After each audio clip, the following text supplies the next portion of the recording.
Well, welcome to the 2025 Hingham League of Women Voters Candidates Forum. Who would have thought?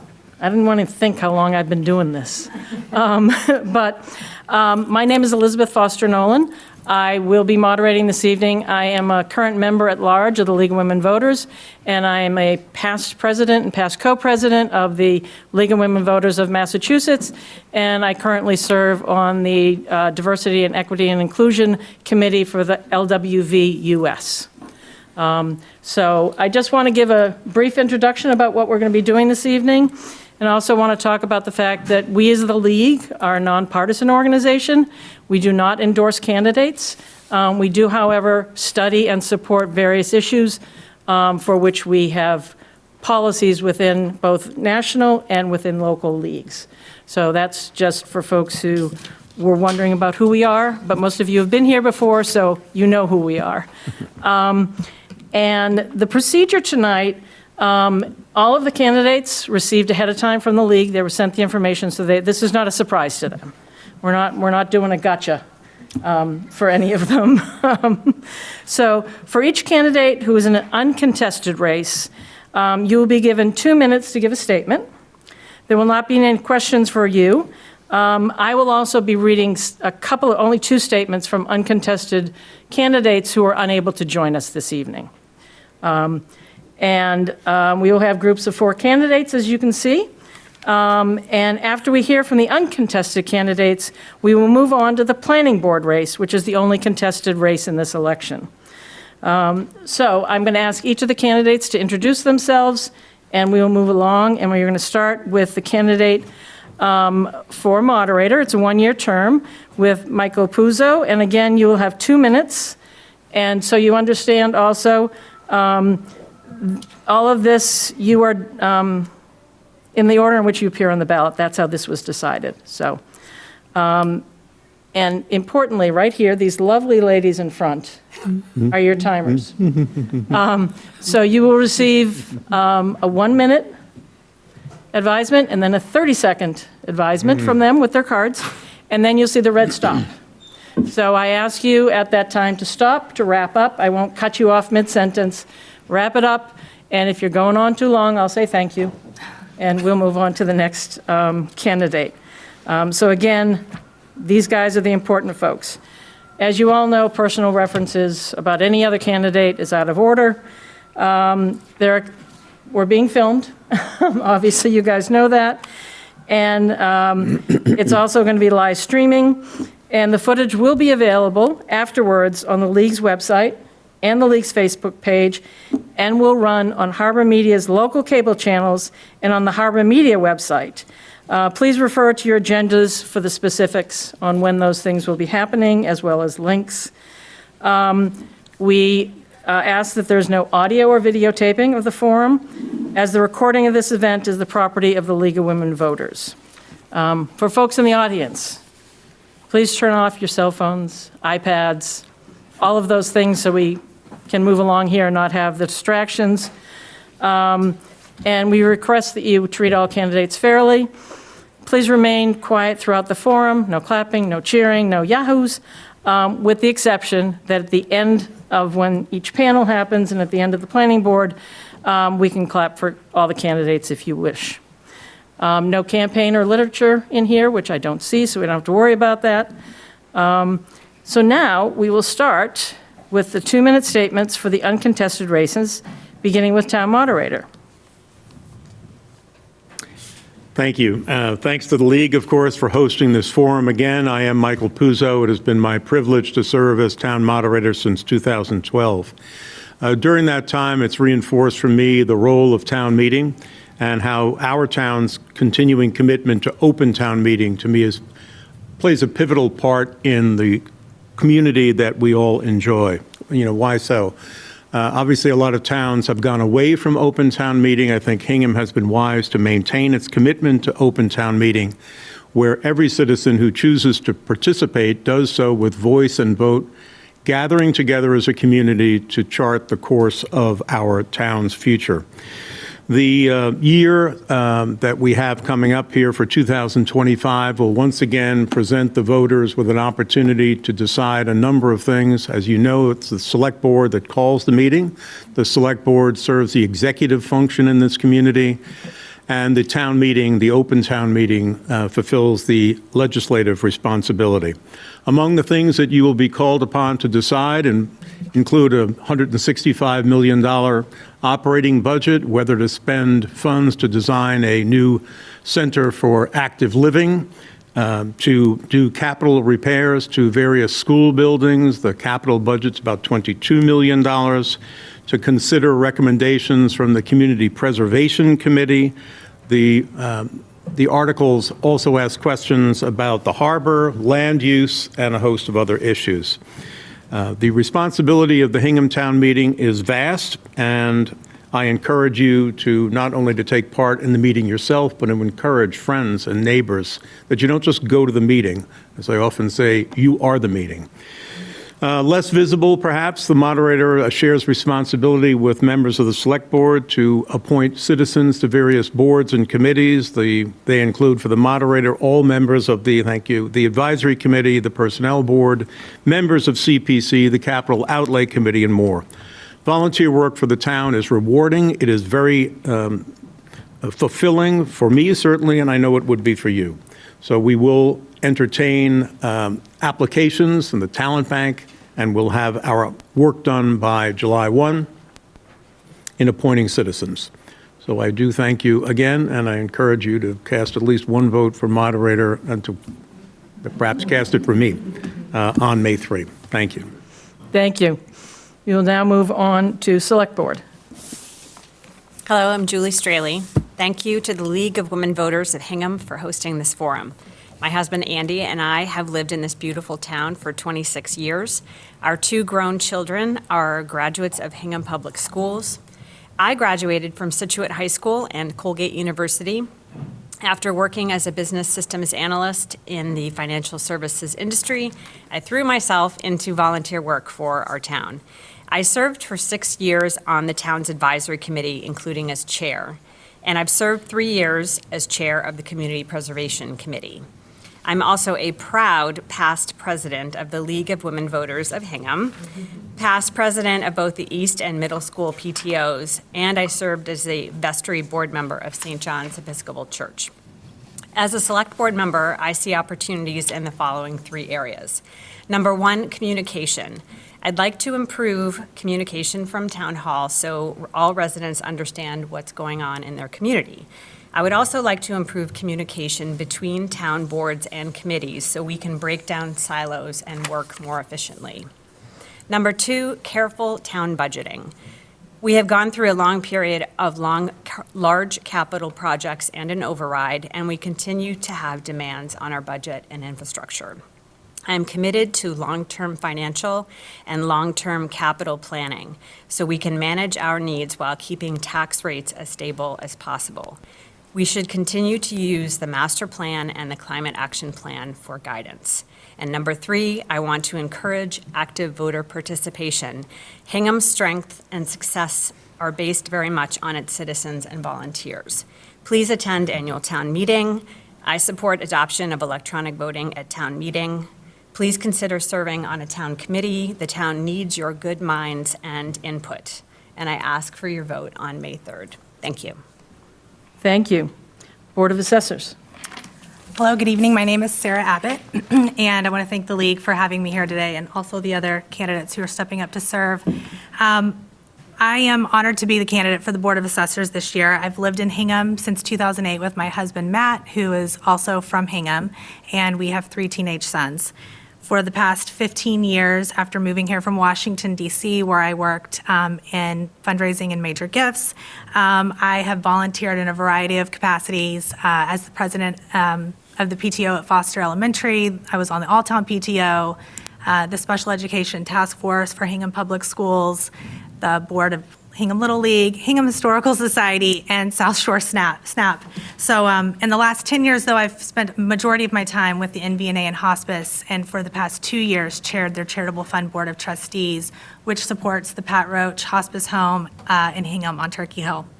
My personal background, I was raised in a political family that supports civic engagement. My father was a state legislator, and my parents were active in the community. It's what inspired me to give back and to volunteer.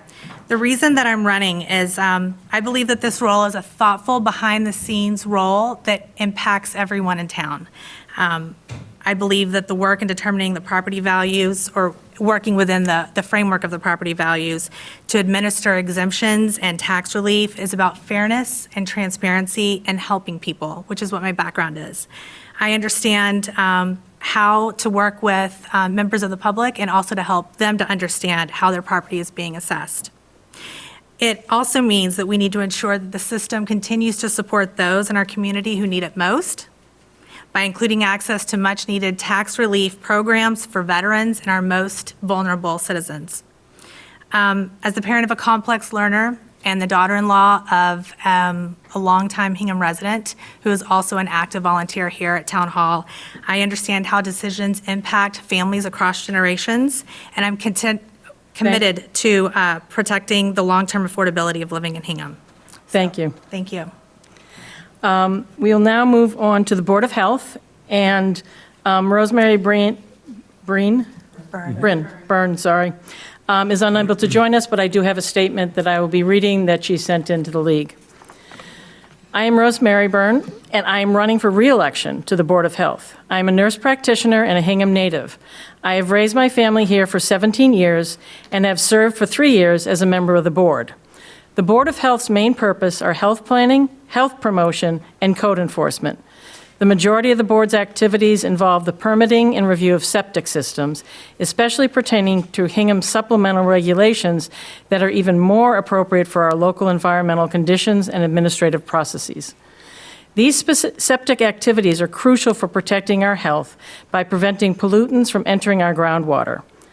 Health promotion pertains to public health campaigns such as education regarding recommended health screenings. Topics of interest to me are reducing cardiovascular health and cancer risks, and nicotine and substance abuse by our kids. The board's final responsibility is code enforcement, pertaining to the oversight of housing, restaurants, camps, daycares, community pools, etc. Because these are activities where Hingham residents are consumers and employees, it is important that standards are maintained to keep everyone safe and healthy. I feel very lucky to have been born and raised in this town and to be able to raise my family here as well. So much of this town we all love runs on the volunteer time and efforts of residents. If we don't take our turn helping the town function, then much of what makes Hingham so special would cease to be.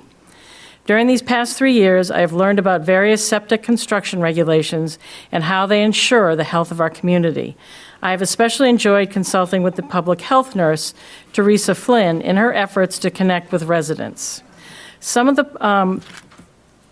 public health campaigns have focused on skin cancer screening, tick-borne illness awareness, blood pressure screening, and education on various other topics. As a member of the Board of Health, I have learned a great deal about how our town protects our public health, and I would love to continue to serve my community.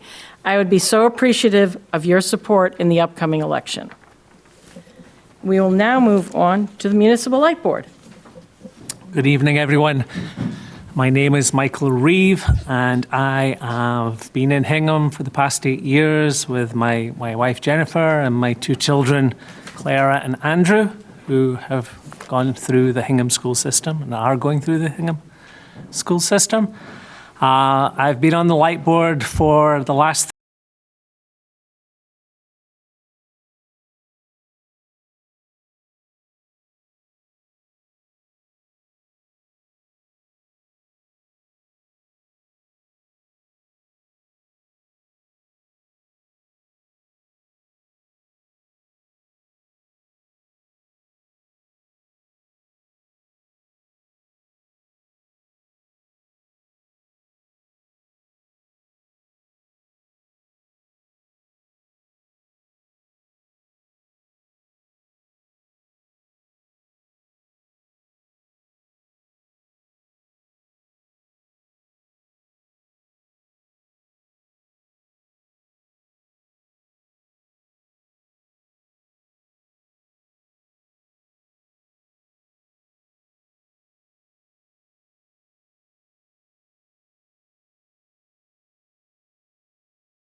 and for the future.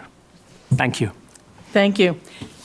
We are now going to be done with this panel. I want to thank each and every one of you for stepping up.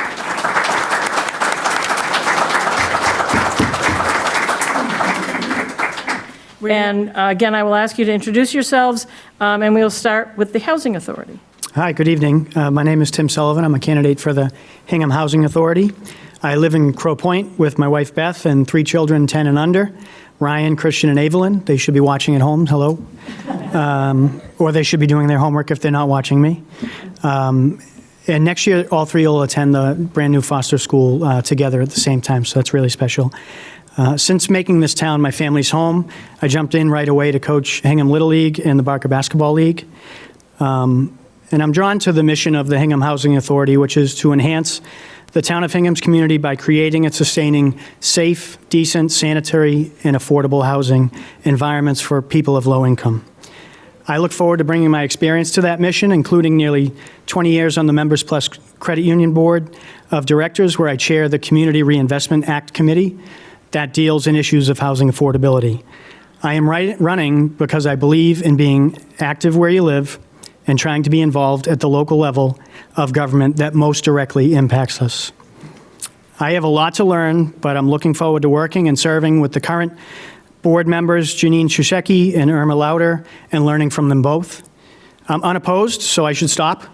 But after Election Day, I'm excited to get to know and work with the professional staff that runs the authority, as well as the HHA tenants and their tenant association. I respectfully ask for your support, and I thank the League of Women Voters of Hingham for the opportunity to be with all of you this evening. Thank you. Thank you. School Committee. Good evening. My name is John Mooney.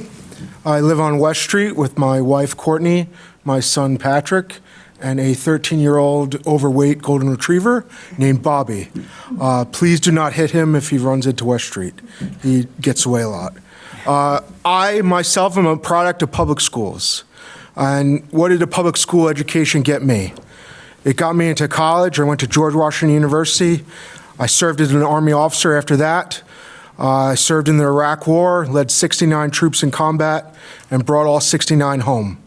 After that, I went to Hopkins. I got a master's degree in government, and then I had the bright idea of becoming a lawyer. So I became a lawyer, and since becoming a lawyer, I've served the Commonwealth of Massachusetts as a prosecutor. I'm the chief of the narcotics unit over in Boston, and I've also served this town. When we first moved to Hingham, I served for more than 3 years on the Hingham Conservation Commission. I learned a lot about the town, and I enjoyed my service. Now I'm looking to serve again on the school committee. I'm a lifelong public servant. I just went through my whole biography. I know that a major role of the school committee is making sure that the appropriate level of funding is given so all students can get the adequate education they need. Today, regardless of the level of funding we get from the federal government, I'll be guided by the fact that always remembering that public education is a public good. It serves vital purposes in this country. It improves this community. It forges common experience across the next generation, and it's the best investment we could give our children and the future of our country. Thank you. Thank you. I will now read a statement from Allison Barron Anderson, who is also running for one of the 3 seats on school committee, and she is unable to join us this evening, but did send the League a statement. Thank you to the League of Women Voters of Hingham for your invitation to attend tonight's candidates forum. My apologies that I could not attend in person. Your time and effort to organize this event is appreciated. It has been both a pleasure and an honor to serve our community as a school committee member. The last 3 years have been both productive and educational, no pun intended. As a committee, we have worked on big endeavors such as funding and building the new Foster School building, transitions between superintendents, negotiating contracts with the Hingham Education Association, as well as overseeing the daily policy and budget management. I have gained so much knowledge during this time, but there's still more to be done. Events like this one help the community to stay involved and up to date on the work that is happening throughout the community. It is crucial that voters continue to stay engaged and informed, and the League's efforts to do so are incredibly valuable to our town. I am excited to continue working to improve the educational experience for our students and honored to have this opportunity. Please reach out with any questions at any point. So now we're going to skip. I was here. Oh, I thought. Yeah, I know, I just looked for him. Oh, you're up. Your timing is impeccable. You going to wear your hat? I really should.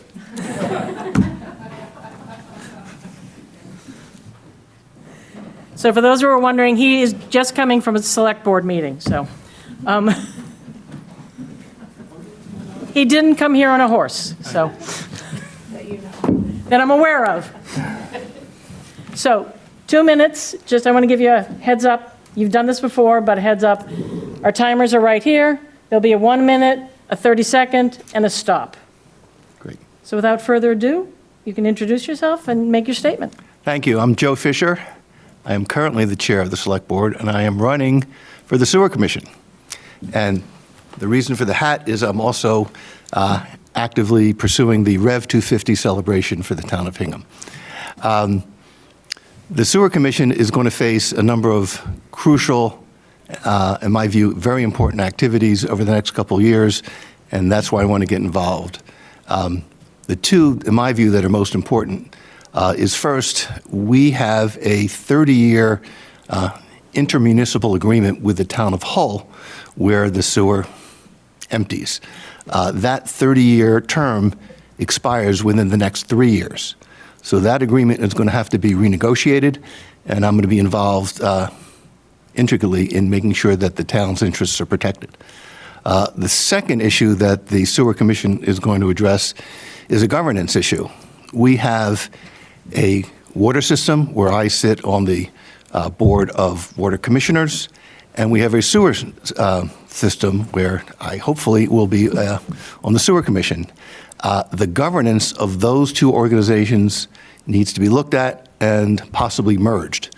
Many towns have a combined sewer water operation and governance, and that's an issue governance-wise that's going to be addressed, and I intend to pursue that. So I look forward to your support, and thank you for your interest. Thank you, sir. Thank you for joining us. We appreciate it. Now on to the last of the uncontested races, which is Recreation Commission. Thank you very much for having me here today. My name is Adrienne Ramsey, and I'm running for re-election to the Recreation Commission. Since being appointed to the commission in 2015, I've worked with the Recreation Department and my fellow Recreation Commissioners to enhance recreational programs for Hingham residents of all ages and abilities while preserving affordability. Maintaining safe and accessible fields and facilities throughout Hingham is the cornerstone of the Rec Department's mission. In the past 10 years, the Commission has revitalized 4 playgrounds with the support of funds from the Community Preservation Act, worked with the School Committee and the Select Board to streamline field management and maintenance, and supported numerous other recreation efforts. Additionally, I served as the Recreation Commission representative on the Master Plan Committee from 2019 to 2021. I have a Bachelor of Arts and Master of Arts from Boston College. In my professional life, I work as the Senior Associate Director of Undergraduate Admission at Babson College and serve on multiple national and international boards focusing on the role of college admission in society. I also have served as the Vice President of the Foster School PTO, and for the past 2 years, I've served as the chair of the 5th grade committee. For anybody who does that, you know what a big kind of time commitment that is. And finally, in 2021, I was appointed one of the trustees of the Hingham Bathing Beach. My husband and I have 3 children who attend Foster School and Hingham Middle School. I'm also committed to being a responsive, collaborative voice for the Recreation Commission, one that brings people together and helps make our town more connected and inclusive. I want every person to feel that Hingham is not just a place that they can live, but a place that they truly belong. I kindly ask for your vote. Thank you. Thank you very much. We are now done with our contested races. Thank you, everyone.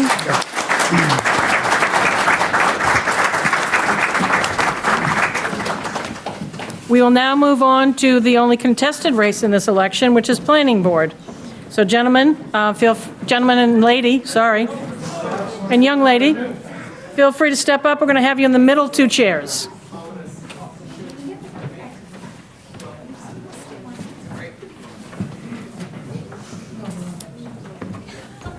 Again, I will just do a quick reminder. Our lovely ladies' timing are right in front. Good to see you again. I know. And you will be going in an order that was determined by random draw for your opening statement, as well as for the questions. And then for closing statement, it's in the reverse order. So with that, for the opening statements, Ms. Kelly, you will start. You will have 2 minutes. All right. So Okay, great. go ahead. All right, well, thank you very much.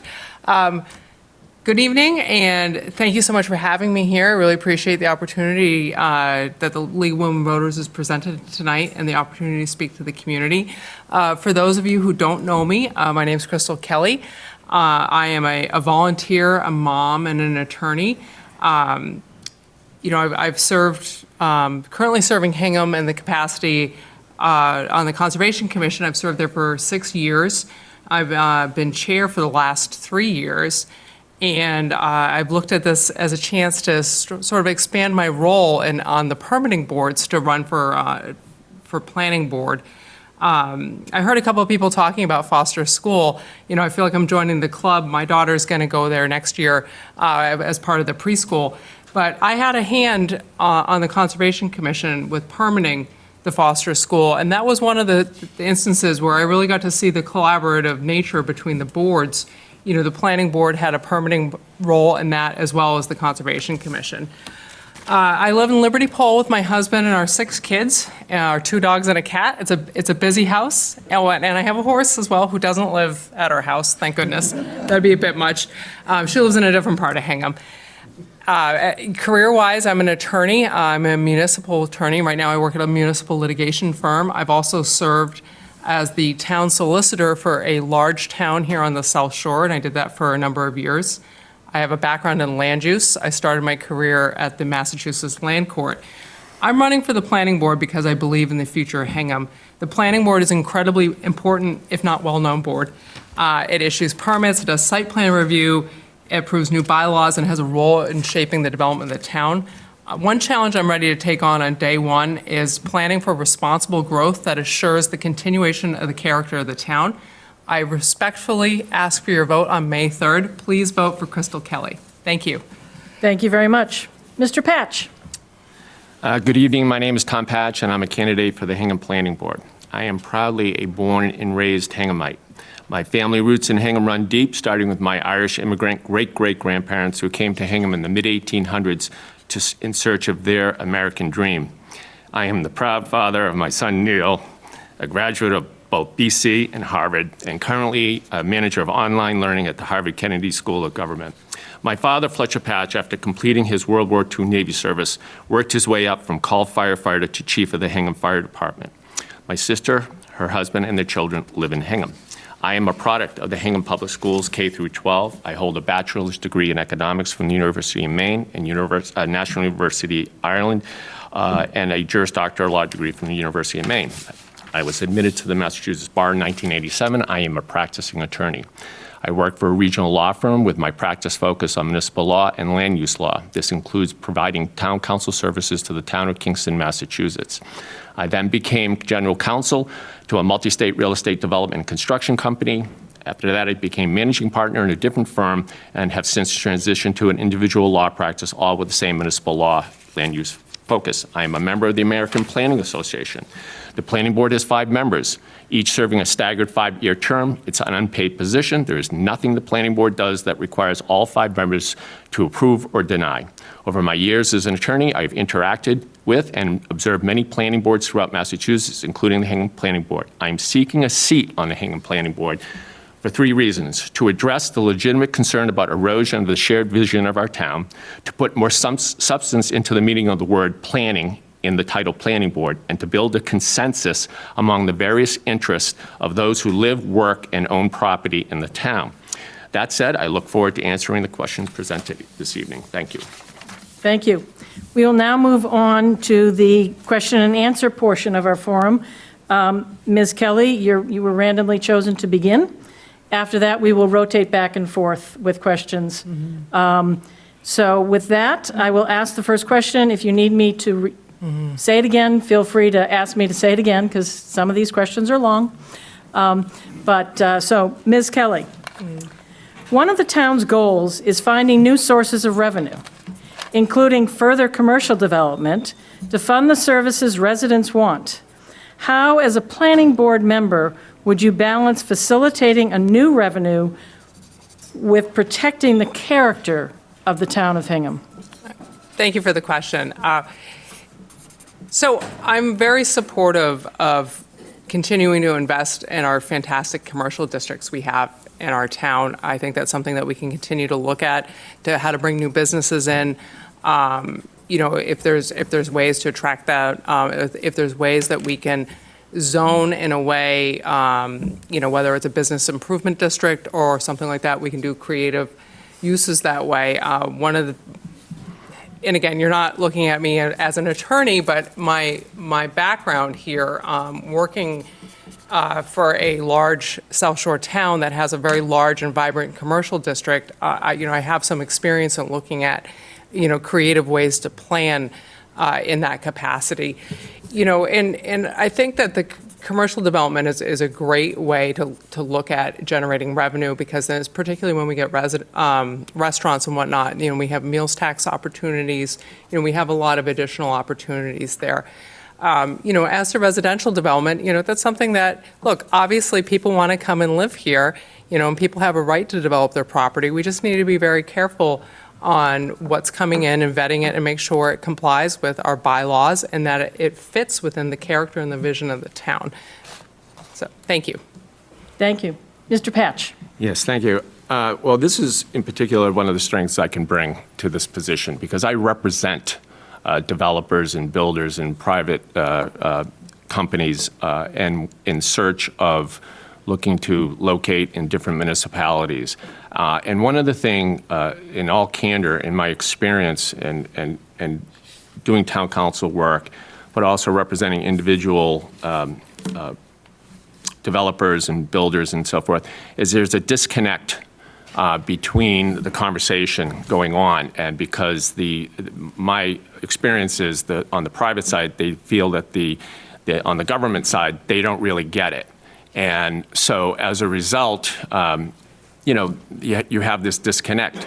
And I understand what their concerns are. I understand what their objectives are. We can't kid ourselves to believe that, we're a great town, but you got to remember, there's plenty of other towns and cities around us, and they're competing for the same limited pool of tax base. So we have to be really astute about this, and we have to be very welcoming to these private entities to show them why we actually have the best location for them. And what that means in terms of maintaining our character is we have to make it clear to them from the beginning that this is an absolute requirement to any location in this town. It's a very, very important part of this for our town. And therefore, if they're going to come in here, they have to come in and work with us in a way that they get what they want, hopefully, but we get what we want, and have literally the win-win. It can happen. I've done it. Thank you. Mr. Patch, Yep. You will now have the next question. To maintain the vitality of the square by attracting new businesses and increasing foot traffic, what actions can the planning board take to facilitate a more welcoming downtown commercial district? Well, being a lifelong resident of the town of Hingham, I have, the perspective, the long-term perspective. And downtown Hingham used to be a very vital area. We had hardware stores. We had all kinds of mom and pop luncheonettes. We had camera stores. We had laundromats. We had a lot of different things. We had a supermarket down there. We had drugstores. We had all these things. And unfortunately, just the nature of the economy, it's sort of taken that all away from that whole downtown paradigm. And as a result, now we're more into services and dining events and that type of scenario. The big problem downtown, I think, is once we get to a certain point where we lose that, it becomes sort of a ghost town. I live in the downtown area. So I think what we really need, even though our business overlay district does allow for sort of mixed use, I think we really need to revisit that and realize we have to go more all in encouraging the mixed use to get people to actually live in the downtown. And that will, as a result of that, that will then cause businesses to want to relocate or locate there. Thank you. Ms. Kelly? Hey, thank you. Thank you for the question. I just want to preface this, but I love shopping at downtown Hingham. I'm down there at least weekly with my kids in particular. We go to Nona's more often than I like to admit. We go to some of the other areas too. And, and I definitely have noticed that, we do have some vacant storefronts. I particularly miss Carol Ann's. I used to go there all the time. I think that there's some things that the planning board can do. The planning board can look at allowing uses as of right to cut down on some of the permitting costs for businesses to come in. We can look at, making the way that the sidewalks are laid out to make things more pedestrian accessible, more pedestrian friendly. There's things that you can do there. Some of the things that I think would be really helpful for downtown Hingham might not be a solution with the planning board, might be more of a solution with the select board. But again, one of the direct things that the planning board can do is looking at making uses as of right, and either maybe broadening the types of uses that are allowed as of right. If there's people who are looking to bring certain specific businesses in, and just being very welcoming and looking at what they can do on again sort of the layout and the streetscape, that there's things that the planning board can do there to make it more attractive, to really people really want to go there and just walk around and stroll around. So thank you. Thank you. The next question, Ms. Kelly. Mm-hmm. Hingham's Chapter 40B Affordable Housing Safe Harbor status will be in place through 2030. Mm-hmm. What should the town be doing now to ensure that we stay in compliance? Thank you for the question. So, I know that this is one of the things that the town's professional staff works really hard on in paying attention to the number of homes that get built in town and making sure that the SHI compliant housing stock keeps pace with the existing, with the growing housing stock here in town, because that's really the key. So, one of the things that we can do is we can look at, the sort of the targeted growth of the town that's been looked at in the, in the master plan and also some of the other planning that's been done here, and to get a projected idea of how many units of market rate housing might the town have through 2030 and beyond, and kind of look at that, to see how many more affordable, and again, when we talk about affordable housing, we're talking about deeded affordable housing that's SHI eligible, and to make sure that continues as the town grows.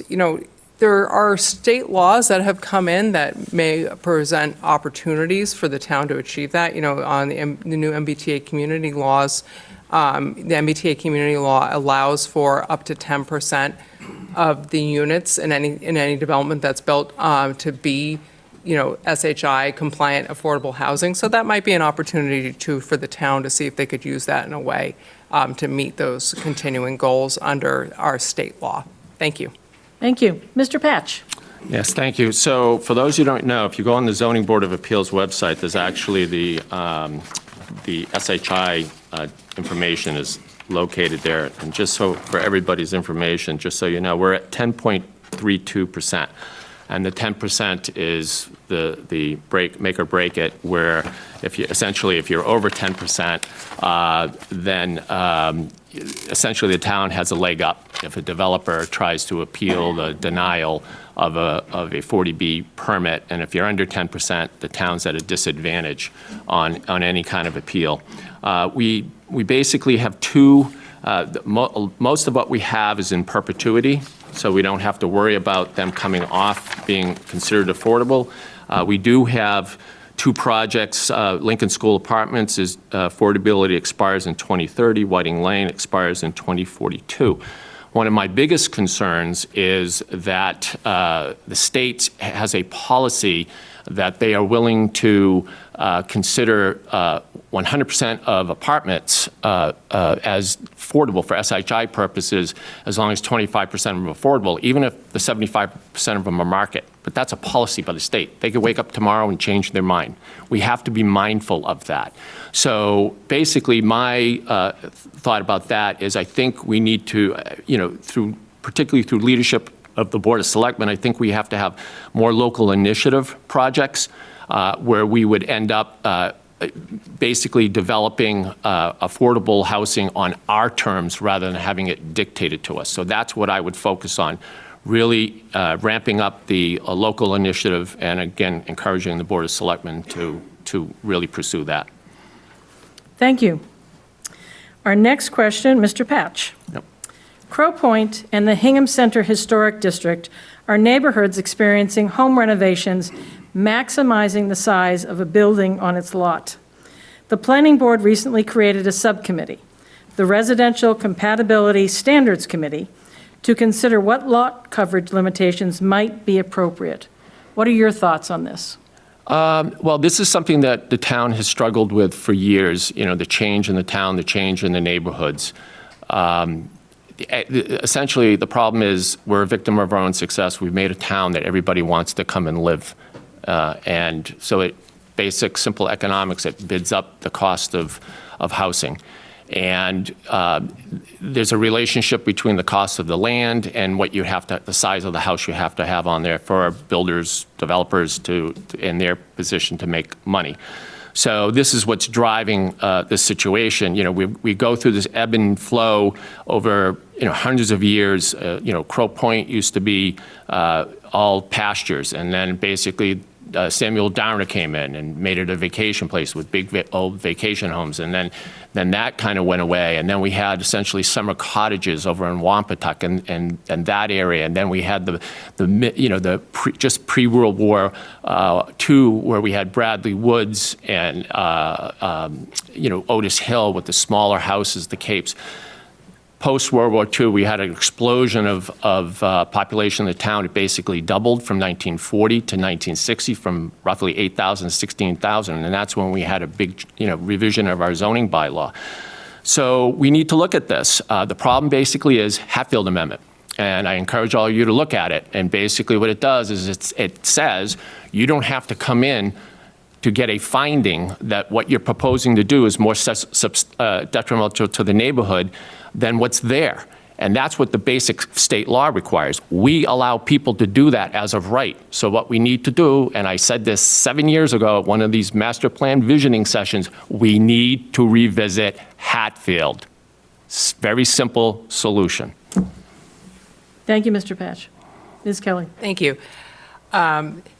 So I've been meeting with neighbors and friends up in Crow Point, and in particular, who's been particularly affected. This is something I've actually been aware of. Comes up quite frequently on the Conservation Commission, which that I've been on for a few years now. People come in, and as we're looking at permanent, we have jurisdiction over a lot of the development there because they need wetlands permits. People come in and they're distraught over the size of the building that's getting proposed to be put there, but those large buildings are compliant with our current zoning law. So I mean, there's a couple of things that I think that could be done. I support the efforts of the Planning Board subcommittee to look into this here, but you can look at things like doing a floor to area ratio. You can look at gross lot coverage. There's a number of tools here that other communities use. This is something that I wouldn't recommend rewriting reinventing the wheel over, but that was something that we could borrow that's been done and applied in other situations and in other communities. There needs to be a fair balance between people's expectations in these neighborhoods and also people's, investment in their homes and in their land and their expected return on resale. So, I think that's more of a legislative question. That's going to be up to town meeting at some point. But it's something that we will look into, we'll navigate, and something that we are going to come up with a solution for. And it has to be done. I can see why people are very concerned who live there. I don't support necessarily, repealing things that may be helpful in other neighborhoods in town, but I think that we need to look at these specifically directly impacted neighborhoods and see what we can do to address the concerns of these specifically impacted neighborhoods. Thank you. Thank you. We'll now move on to our last question. Then you'll be able to breathe for your closing statements. Ms. Kelly, Yep. with the decline of local newspapers, what steps should the planning board take to publicize its work to ensure interested citizens can engage in the public hearing process? Thank you very much for the question. I think that this is a really important issue because a lot of times people don't find out about something until after it's already been permitted, and they're like, well, what can I do about it now? There's no more public hearings at that point. So, I would be supportive of a bylaw revision to encourage, in particular in some of these denser neighborhoods that we have, to encourage abutters meetings on site being held by the developer prior to hearing at the planning board. And that would just be one of those things that you check off that you have to do before you come to the planning board, for site plan review. I'd also be very supportive of, physically posting notice of the planning board's meeting on site. So when people walk by, they can see that there's a project proposed there and the date and the time of the public hearing on it. That's something that, I know that the abutter notifications are very expensive for the town to do, and that's something that you could ask the proponent, the project applicant to bear the cost on. I don't think that, putting up a sign on a stake on a piece of property would be particularly burdensome for someone who's looking at, building a new house there. So I think that those are two easy ways to do. I know that the town has a good Facebook presence because I see that through my Facebook feed. But we can, I think that the town could utilize social media perhaps more effectively as well to promulgate some of these meetings.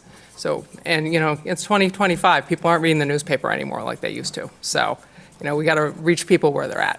Thank you. Mr. Patch. Yeah, so, and Crystal's right, we've lost sort of the hard copy of people reading the newspapers. The newspapers, I don't know if you've noticed, they get thinner and thinner and thinner and more expensive. So, this is an age-old question. How do you get people engaged?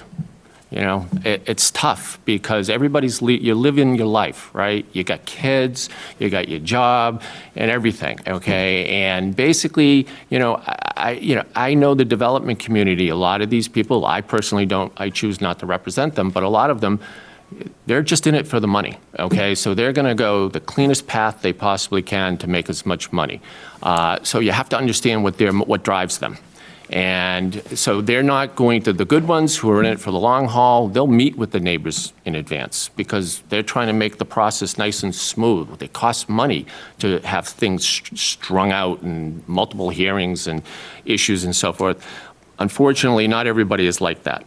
So basically, I think what we need to do is avail ourselves of trying to elicit from people, if they're willing to give their contact information up to, in neighborhoods, you can request, it's not a mandatory requirement, you can request a proponent to do more than the minimum notice. There's nothing, there's nothing wrong with asking them, are you prepared to provide additional notice? It's not required by law. I think that is telling because it's going to be very effective, and it's telling about the motivation of the builder developer. because the good builder developer is not afraid of other input. They will try to work with people. The ones who don't, you know, it speaks volumes. Again, it's an age-old question, and I just would think that what we probably should do is put the onus on the developer builder. Thank you, Mr. Patch. We will now move on to your closing statements. Closing statements will be done in the reverse order of your opening statements, and you will have 1 minute to do your closing statements. So we will start with Mr. Patch. Yep. In closing, I thank the League, Crystal, and all those attending who will be watching this forum at a later date. My professional experience, education, and Hingham roots afford me an invaluable knowledge base and perspective of planning board member responsibilities and performance, and what it takes to be a highly effective planning board member. I am confident I possess these attributes and a judgment and a voice that speaks reason and a deep care for the Hingham community by hearing, valuing, and respecting all who have chosen to reside, work, or own property in the town. I shall continue to contribute to a balanced and well-rounded planning board in its work to successfully address the challenges facing our community today and positively shape the future. As stated in our master plan, those who know the town well bring an invaluable resource and perspective to the planning board process. I know the town well. That said, I respectfully ask for your vote on May 3rd as your newest member of the Hingham Planning Board. Thank you. Thank you. Ms. Kelly. Thank you. Thank you again to everyone who's come here today, the League of Women Voters, my opponent, Mr. Tom Patch, and everyone who's put their hands forward to run for office this election cycle. I've dedicated my entire life to public service, my entire career.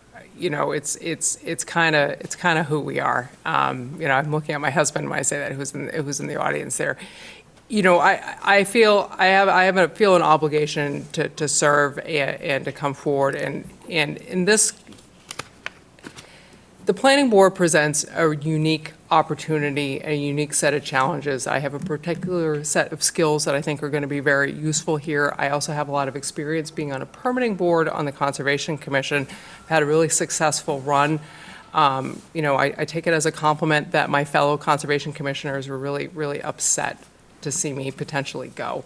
I'm going to miss them too, but I'm also looking forward to the new challenges. I ask for your vote on May 3rd. Thank you. Thank you very much. We appreciate both of you running for the planning board.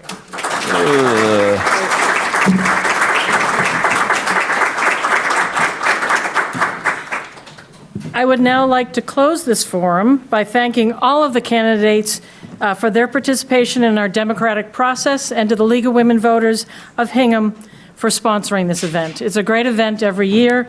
People can get out and see what's going on, and then they have the information to look at as you're running up to the actual election. Please remember to vote on May 3rd. The polls are open from 8 a.m. to 8 p.m. And if you go, I've heard a rumor that yet again there will be I voted stickers. Please encourage your friends and neighbors, your children who are 18 and above, to vote. If a neighbor needs a ride, please offer to bring them to the polls. It's really helpful. It's also a great way, especially if you have new neighbors and they're not really sure about what the heck is this Saturday election thing. Great way to engage your fellow community members. If you will be away, working, or tied up because there's a major soccer tournament on that day, please consider voting by mail. The information and the application information is on the town clerk's website. You can get your application online at the town clerk's website, or you can go to the State Secretary of the Commonwealth's website also to get that application. Note, all applications must be submitted to the town clerk by April 28th. And there is no coincidence that that's the day of your town meeting. So you can remember it easily. Oh, I got to go to town meeting and I got to vote by mail, got to get my application in. So please provide that information to everybody. And I would be remiss if I did not end this off by saying, please vote. Democracy is not a spectator sport. So thank you very much.